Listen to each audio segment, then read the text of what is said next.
स्वागत है आप सभी का पोरवाल इंस्टीट्यूट ऑफ फिजिक्स पर। आज हम स्टार्ट करने जा रहे हैं संस्कृत का सिलेबस, जिसमें हम पढ़ेंगे शेमुश्री पुस्तिका का प्रथम पाठ, पहला पाठ शुचि पर्यावरणम। शुचि पर्यावरणम अर्थात, अब शुचि पर्यावरणम एक शब्द नहीं है, ये दो शब्दों से मिलकर बना है। शुचि, शुचि अर्थात शुद्ध, और पर्यावरणम पर्यावरण, आपके आसपास का वातावरण, मतलब पर्यावरण की शुद्धि, पर्यावरण की शुद्धि। तो इसके फर्स्ट पैराग्राफ में आपको इसका इंट्रोडक्शन दे रखा है। इंट्रोडक्शन मतलब पूरे पाठ का एक संग्रह दे रखा है छोटा सा, जिसमें बताया गया है कि ये पाठ कहाँ से दिया गया है, कौन इसके रचयिता है, ठीक है, इस पाठ में क्या क्या है, छोटी सी समरी टाइप दे रखी है आपको, ठीक है। अब पहले देख लेते हैं इसी को कि अयम पाठ आधुनिक संस्कृत कविः हरिदत्त शर्मणः लसल्लतिका इति रचना संग्रहात् संकलितो अस्ति। ठीक है, कि यह पाठ आधुनिक संस्कृत के कवि, आधुनिक संस्कृत कवि अर्थात ना ज्यादा पुराने, मतलब बहुत पुराने संस्कृत के कवि नहीं है, या आज के टाइम के ही है, मतलब ज्यादा पुराने नहीं है। तो आधुनिक संस्कृत के कवि जिनका नाम क्या है, हरिदत्त शर्मा, हरिदत्त शर्मण, हिंदी में हरिदत्त शर्मा की रचना संग्रह, रचना संग्रह मतलब रचनाओं का संग्रह, जिसका नाम क्या है, लसल लतिका से संकलित है, लसल लतिका से संकलित है। ठीक है, इस पाठ में है क्या, यहाँ हमने पाठ के लेखक का नाम देख लिया कि पाठ किस मतलब क्या किसके द्वारा दिया गया है, हरिदत्त शर्मा, ठीक है। उनकी रचना लसल लतिका के संग्रह से, मतलब बहुत सारी रचनाओं का संग्रह है जिसका नाम है लसल लतिका से यह पाठ संकलित किया गया है। अब इस पाठ में क्या है कि अत्र कविः महानगराणाम यंत्राधिक्येन प्रवर्धित प्रदूषणोपरि चिंतित मनः दृश्यते। कि अत्र कविः, यहाँ पर कवि है, महानगराणाम, महानगराणाम अर्थात महानगर मतलब बड़े बड़े शहर में यंत्राधिक्येन, अब ये भी दो शब्दों से मिलके बना है, यंत्र अधिक्येन मतलब यंत्रों के अधिक उपयोग से होने वाले, से बढ़ने वाले प्रदूषण, प्रवर्धित प्रदूषणोपरि, के महानगर में यंत्रों के अधिक उपयोग से बढ़ने वाले प्रदूषण पर चिंतित लग रहे हैं, मतलब चिंतित दिख रहे हैं। चिंतित मना मतलब उनका मन क्या है, चिंतित दिख रहा है। चिंतित मना मतलब किसी के मन में चिंता होती है तो उसके मुख पर भी वही दिखती है। तो यहाँ पर कवि महानगर में यंत्रों के अधिक उपयोग, यंत्र यानी वाहनों के अधिक उपयोग से बढ़ने वाले प्रदूषण से चिंतित मन वाले दिख रहे हैं, चिंतित मन वाले दिख रहे हैं। सह कथयति यदा इदं लोह चक्रम शरीरस्य मनश्च शोषकम अस्ति। इस पंक्ति में कवि कहना चाह रहे हैं कि वह कह रहे हैं कि यह लोह चक्र, लोह चक्र अर्थात लोहे का पहिया, लोहे का पहिया, लोहे का पहिया शरीरस्य आपके शरीर, मनश्च आपके मन को शोषकम, शोषकम अर्थात सोख रहा है, ज़्यादा प्रदूषण रहेगा। देखो एक ताज़ी हवा होती है और एक प्रदूषित हवा होती है। ताज़ी हवा में आपका मन, आपका शरीर कैसा प्रफुल्लित रहता है, एक्टिव। वहीं क्या बहुत ज़्यादा प्रदूषण हो रहा हो, आपके एटमॉस्फेयर में बहुत ज़्यादा प्रदूषण हो, तो वहाँ पे दिक्कत होती है कि आपका मन नहीं लगता है, आपका ना तन इनएक्टिव रहता है। ठीक है, तो यह जो लोह चक्र है, मतलब जो लोह चक्र है, वाहन चल रहे हैं जो प्रदूषण कर रहे हैं, वो आपके शरीर को और मन दोनों को क्या कर रहे हैं, सोख रहे हैं। सोख रहे हैं अर्थात मतलब आपका मन नहीं लग रहा है, आपका काम करने में भी इनएक्टिवनेस है, तो ये किसको, मन को और तन को दोनों को सोख रहे हैं। अस्मादेव वायुमंडलम मलिनम भवति। अब वाहनों के निकलने वाले धुएं से हमारा जो अस्मादेव अर्थात हमारा वायुमंडल, वायुमंडल अर्थात एटमॉस्फेयर, आपके आसपास का वातावरण क्या हो रहा है, मलिनम भवति, मलिन मतलब मैला हो रहा है, मैला हो रहा है। ठीक है, कविः, अब कवि क्या कह रहे हैं, कविः महानगरीय जीवनात् सुदूरम नदी निर्झरम वृक्ष समूहम लता कुंजम पक्षी कुलकलरव कुंजित वन प्रदेशम प्रति गमनाय अभिलषति। ठीक है, कि कवि महानगर के जीवन से दूर, सुदूर अर्थात महानगर के जीवन से बहुत दूर, जहां पर क्या हो, नदी, निर्झर अर्थात झरने, वृक्ष समूह मतलब वृक्षों का समूह, लता कुंज, ठीक है, जहां पर क्या कर रहे हो, पक्षी कुल कलरव मतलब पक्षियों का कुल अर्थात पक्षियों का समूह क्या कर रहा हो, ध्वनि कर रहा हो, कोलाहल कर रहा हो। ऐसे वन प्रदेश में जाने की अभिलाषा रखता है कि कवि महानगर के जीवन से बहुत दूर, जहां पर क्या हो, नदी, झरने, वृक्षों का समूह, लता कुंज, जहां पर क्या पक्षियों का समूह क्या कर रहा है, ध्वनि कर रहा हो, कोलाहल कर रहा हो मधुर मधुर आवाज में, ऐसे वन प्रदेश में जाने की क्या करता है, अभिलाषा करता है। क्या करता है, अभिलाषा। तो ये चैप्टर का एक इंट्रो हो गया, समरी टाइप हो गई है छोटी सी। अब आगे बढ़ते हैं। यह चैप्टर श्लोकों के माध्यम से दिया गया है। अब इसमें हर श्लोक का अर्थ, हर श्लोक के शब्द का अर्थ मैं आपको बताते हुए चलूंगा, जिससे आपको इसकी एक्सरसाइज अर्थात इसके अभ्यास प्रश्नोत्तरी में कोई भी दिक्कत नहीं आएगी। एक पदेन, एक वाक्यन, ठीक है। अब पहला श्लोक देखते हैं।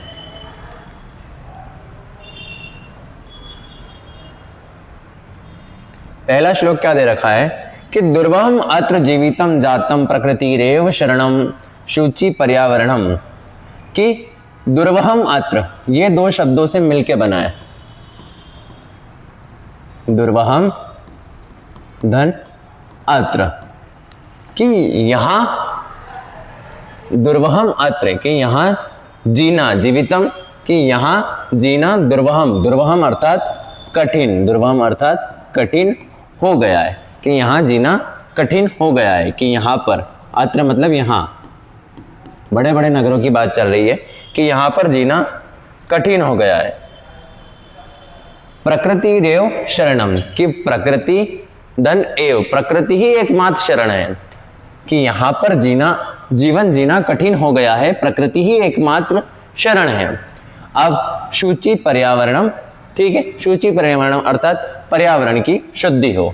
अब यहां पर जीवन जीना कठिन क्यों हो गया है, आगे की 3 लाइन में आपको लेखक ने बताया है, कवि ने बताया है, ठीक है, कि महानगर मध्य, कि महानगर के मध्य में, बड़े बड़े शहरों के मध्य में, चलद निशम, चलद निशम कौन, ये भी दो शब्दों से मिलके बना है, चलत धन अनिशम, चलत धन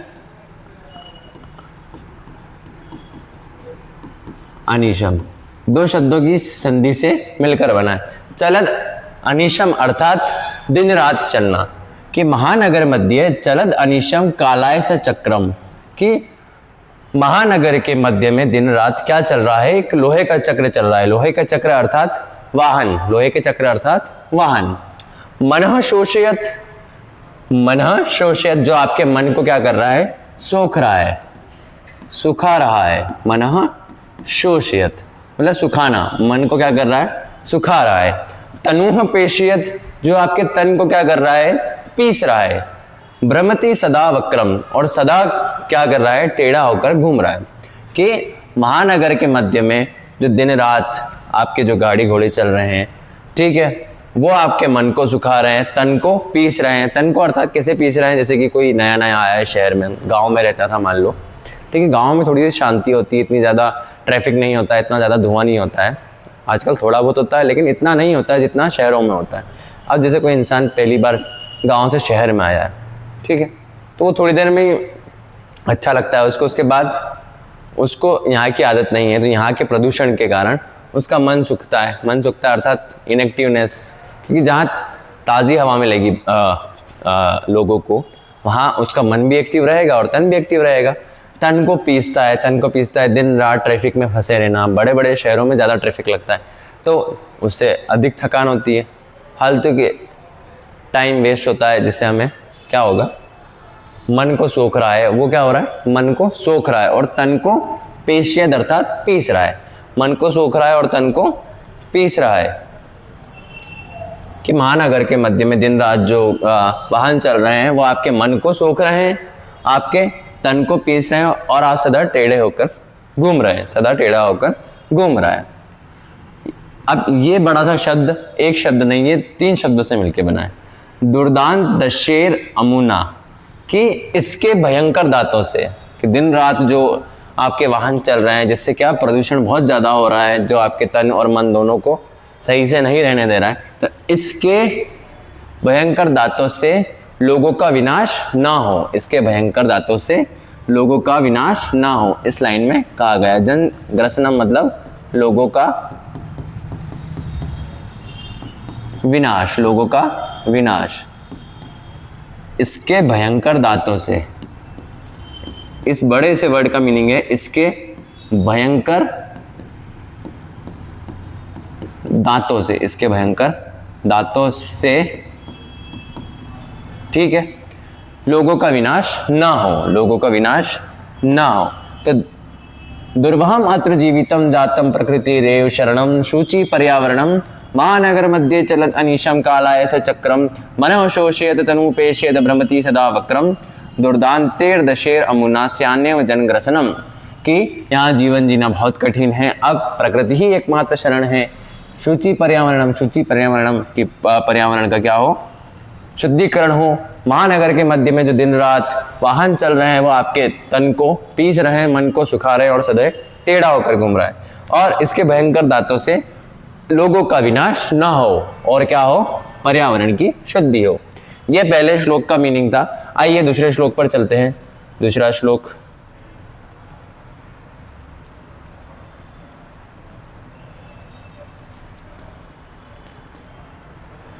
दूसरा श्लोक, कज्जल मलिनम धूमम मुच्यति शतशकटियानम। अब मैं पहले आपको मीनिंग समझा देता हूं। कज्जल मलिनम मतलब काजल के समान मैला, काजल के समान मैला। धूमम, धूमम अर्थात धुआं। मुच्छति मतलब छोड़ती है, मुच्छति है छोड़ती है, ठीक है। शतशकटियानम मतलब सैकड़ों गाड़ियां, सैकड़ों, शत मतलब शतशकटियानम अर्थात सैकड़ों गाड़ियां, सैकड़ों गाड़ियां, कि सैकड़ों गाड़ियां काजल के समान काला धुआं छोड़ती है, काजल के समान काला धुआं छोड़ती है। वाष्पायन माला, वाष्पायन मतलब भाप, ठीक है।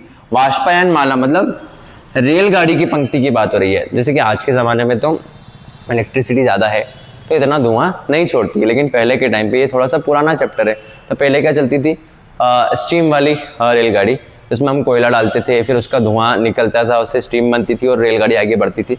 ये उस समय की बात है, थोड़ा चैप्टर पुराना है। तो यहाँ पर आज के समय की रेलगाड़ी की बात नहीं हो रही है। वाष्पायन माला मतलब जो भाप से चलती थी पहले, ठीक है। तो वाष्पायन माला मतलब रेलगाड़ी की पंक्ति, रेलगाड़ी की पंक्ति। संधावती वितरंती ध्वानम, कि रेलगाड़ी की पंक्ति, ठीक है। ध्वानम, ध्वानम अर्थात ध्वनि करती हुई निरंतर, वितरंती मतलब दौड़ रही है, कि सैकड़ों गाड़ियां काजल के समान काला धुआं छोड़ रही है। वाष्पायन माला तेज आवाज करते हुए, क्योंकि उसकी आवाज भी तेज होती है, रेलगाड़ी की आवाज बहुत तेज होती है। रेलगाड़ी की पंक्ति आवाज करती हुई दौड़ रही है। संधावती अर्थात दौड़ रही है, वितरण कर रही है, ठीक है, दौड़ रही है। यनानाम पंक्तियों हनंता कठिनम संस्मरणम, संचरणम, संस्मरणम नहीं संचरणम है, संचरणम, कि यनानाम मतलब वाहनों की अनंत पंक्ति। इस लाइन में कवि कहना चाहता है कि लाइनों की अनंत पंक्ति में हमारा घूमना फिरना, संस्मरणम मतलब, संचरणम मतलब हमारा घूमना फिरना बहुत कठिन हो गया है, ठीक है। अब जहाँ ट्रैफिक लग जाएगा, देखिए आप, जैसे कि यहाँ पे दिया हुआ है, ये ट्रैफिक लगा हुआ है, अब इसमें घूमना फिरना बहुत ज़्यादा कठिन हो गया। तो इसमें क्या बोलते हैं, इस श्लोक में क्या बोल रहे हैं कवि, कि सैकड़ों गाड़ियां काजल के समान काला धुआं छोड़ रही है। वाष्पायन माला मतलब रेलगाड़ी की पंक्ति ध्वनि करती हुई दौड़ रही है, ध्वनि करती हुई दौड़ रही। और यनानाम पंक्तियों हनंता कठिनम संसरणम, कि वाहनों की अनंत पंक्ति में हमारा संसरणम, संसरणम अर्थात घूमना फिरना मतलब चलना क्या हो चुका है, बहुत कठिन हो चुका है। तो तो ये श्लोक 2 का अर्थ है। और ये आज वास्तविकता भी है कि कहीं कहीं पर इतना ज़्यादा ट्रैफिक लग जाता है कि किलोमीटर से किलोमीटर आपको जगह ही नहीं मिलती कहीं से कहीं तक निकलने की, और बस गाड़ियों का धुआं बैठे बैठे गाड़ियों में आपको क्या करता है, बोर करता है, आपके मन को सोखता है। इसी के रिलेशन में कवि कहते हैं कि मन को कैसे सोख रहा है, तन को कैसे पीस रहा है। लगातार इंसान बैठा रहेगा 4-4, 5-5 घंटे कहीं ट्रैफिक में, बड़े बड़े शहरों में, तो उसका तन तो यूं ही थक जाएगा। अब आइए तीसरे श्लोक की ओर बढ़ते हैं। तीसरे श्लोक में क्या दे रखा है?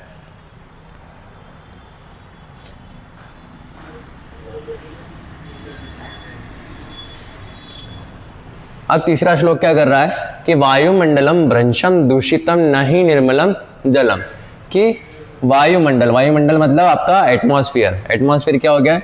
भ्रंशम, भ्रंशम मतलब बहुत ज़्यादा क्या हो गया? दूषित हो गया है, दूषितम, दूषित हो गया है। और अब तो निर्मल जल भी नहीं है, अब तो साफ सुथरा जल भी नहीं है, कि वायुमंडल बहुत ज़्यादा दूषित हो गया है, अब तो साफ जल भी नहीं है। अब कुत्सित वस्तु मिश्रितम भक्ष्यम समलम धरातलम, अब ये वाला शब्द 2 से 3 शब्दों की संधि होकर बना है कि कुत्सित वस्तु मिश्रितम, कि भक्ष्यम, भक्ष्यम अर्थात भोज्य पदार्थ में, भोज मतलब खाने वाले पदार्थों में, जो आप खाते हैं, जो आप इंटेक करते हैं खाना, उसमें रासायनिक पदार्थों की मिलावट होने लग गई है। समलम धरातलम, और हमारी धरती भी गंदगी युक्त हो गई है, हमारी धरा भी क्या हो गई है? गंदगी युक्त हो गई है। कि वायुमंडल भ्रंशम, भ्रंशम अर्थात बहुत ज़्यादा दूषित हो गया है, और अब तो निर्मल जल भी नहीं है, अब तो निर्मल जल भी नहीं है। कुत्सित वस्तु मिश्रितम, और कुत्सित वस्तु मिश्रितम भक्ष्य मतलब खाने वाले पदार्थों में, आपके भोज्य पदार्थों में भी क्या? रासायनिक पदार्थों की मिलावट हो गई है, और आपकी धरा, धरातलम मतलब आपकी पृथ्वी भी गंदगी युक्त हो गई है। करणीयम बहिर अंतर जगति तु बहु शुद्धिकरणम, कि अब हमें इस संसार को अंदर और बाहर से बहुत ज़्यादा क्या करना पड़ेगा? शुद्ध करना पड़ेगा। अब हमें इस संसार को, करणीयम बहिर अंतर जगति, इस संसार को बहिर अंतर मतलब बाहर और अंदर दोनों ही तरह से इसको बहुत ज़्यादा क्या करना पड़ेगा? शुद्ध करना पड़ेगा। सही बात है कि वायुमंडल बहुत ज़्यादा दूषित हो गया है, अब पीने वाला जल भी मतलब निर्मल जल भी नहीं है, साफ़ सुथरा जल भी नहीं है, खाने की चीज़ों में बहुत ज़्यादा मिलावटें हो रही है, बहुत ज़्यादा फर्टिलाइजर्स यूज़ हो रहे हैं, आपकी धरती भी गंदगी युक्त हो गई है, कहीं पर भी कचरा फैला रहे हैं आप, खाली जगह दिखी वहाँ कचरा फेंक दिया, ठीक है।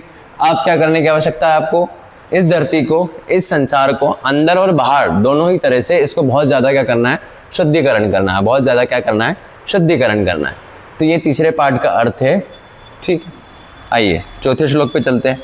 चौथा श्लोक क्या बोल रहा है? कच्चित कालम नय माम अस्माद नगरात बहुदूरम, ठीक है।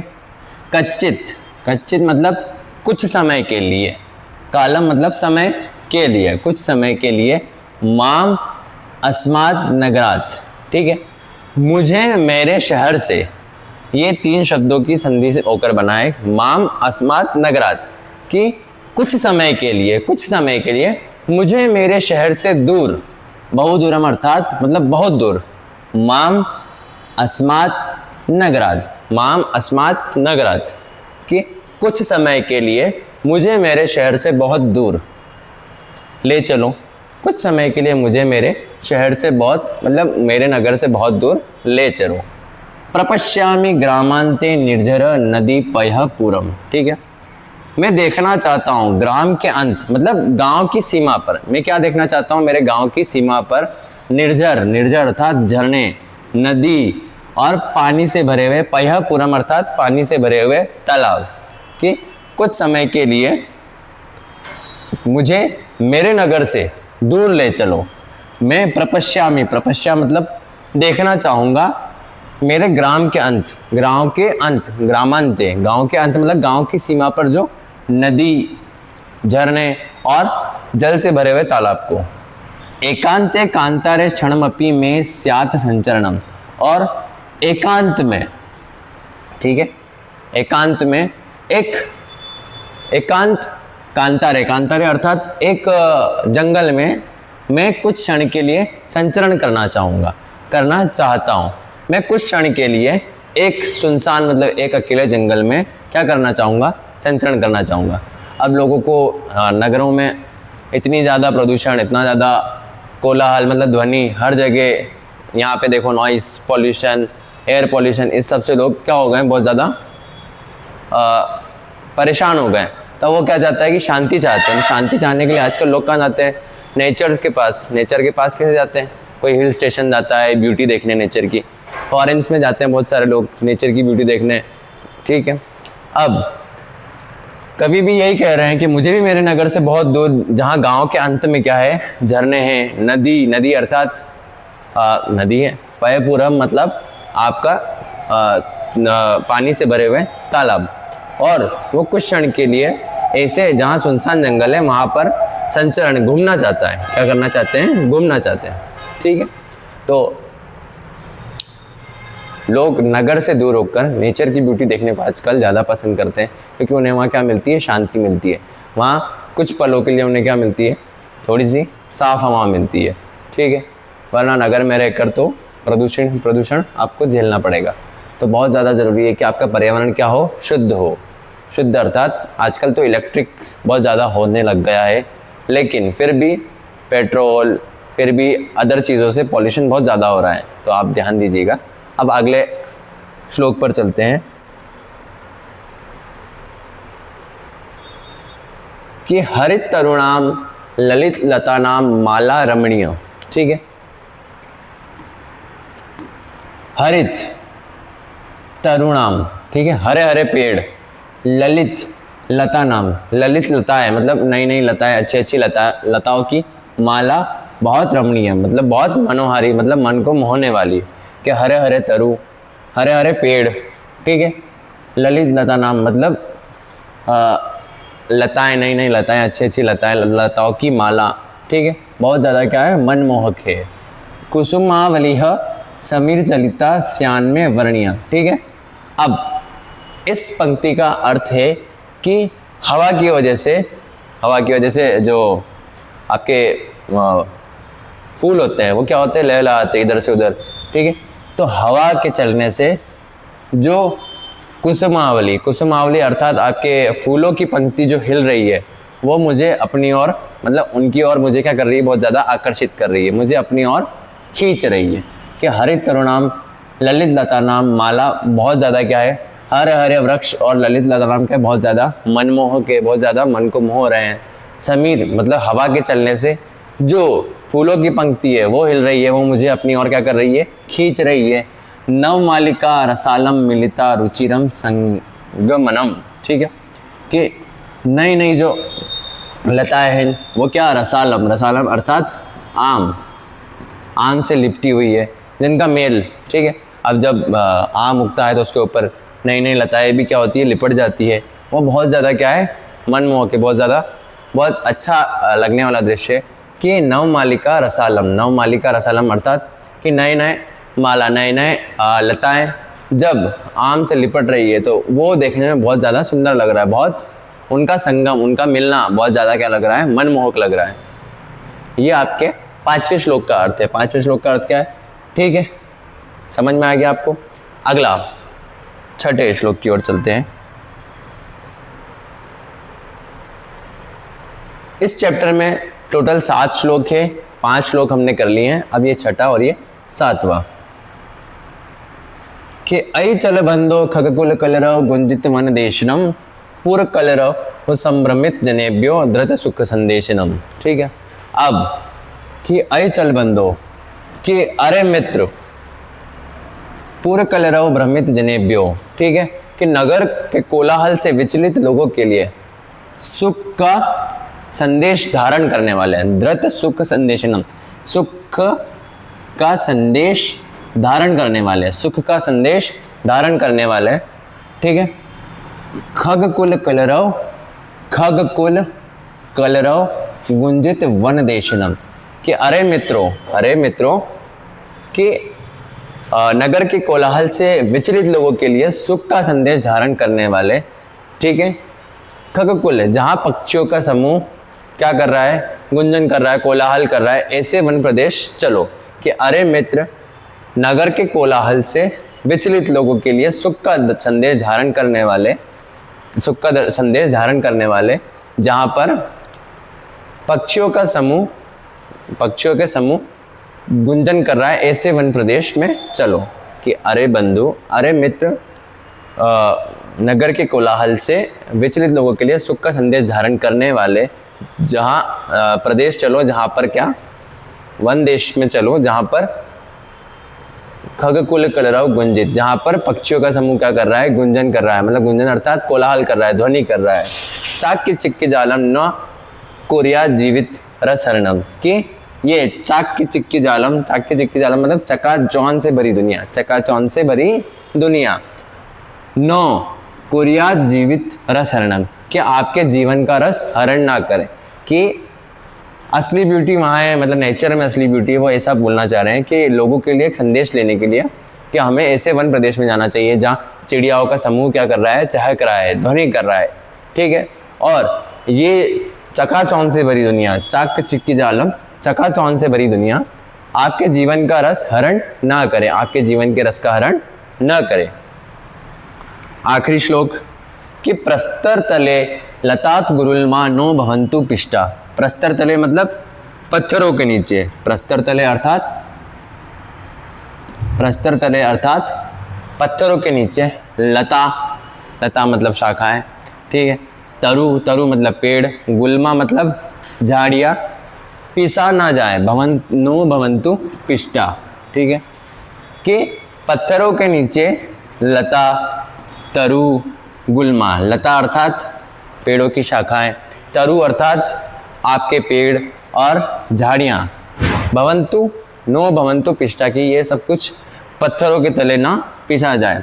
पाषाणी सभ्यता निसर्गे स्यान समाविष्टा, कि आपकी प्रकृति, इस पंक्ति में कवि कहना चाहता है कि ये जो प्रकृति है ये पाषाणी सभ्यता में समाविष्ट ना हो जाए। ये जो प्रकृति है ये पाषाणी सभ्यता, मतलब आजकल हर जगह जहाँ कच्ची ज़मीन दिखी वहाँ क्या बना दिया, रोड बना दिया, सीमेंट कंक्रीट से उसको क्या कर दिया, पक्का कर दिया। किसान भी आजकल खेत में क्या बनने लग गए, घर। तो कच्ची ज़मीन नहीं बची मतलब अर्थात वहाँ खेती नहीं हो सकती है, जंगलों को काट के बड़े बड़े मॉल बन रहे हैं। तो यही बोल रहे हैं कि पाषाणी सभ्यता अर्थात कि पत्थर वाली सभ्यता में प्रकृति, मतलब पत्थर वाली सभ्यता आपकी प्रकृति में समाविष्ट में बदल ना जाए, मतलब आपकी प्रकृति एक पत्थर वाली सभ्यता में ना बदल जाए। मानवाय जीवनम कामये नो जीवन मरणम, ठीक है। अब मैं मानव के जीवन की कामना करता हूं, ना कि मरने की। इस आखिरी पंक्ति में कवि अपना दुख को बयां करते हुए इस प्रदूषण से होने वाले जुल्म को देखते हुए क्या कहते हैं कि मानवाय जीवनम कामये, कि मैं मानव के जीने की कामना करता हूँ। नो जीवन मरना, ना जीते जी मरने की। नो जीवन मरना अर्थात ना जीते जी मरने की। और शुचि पर्यावरणम अर्थात शुद्धि, पर्यावरण की शुद्धि, ठीक है। यहाँ पर आपके चैप्टर का एक्सप्लेनेशन समाप्त हुआ।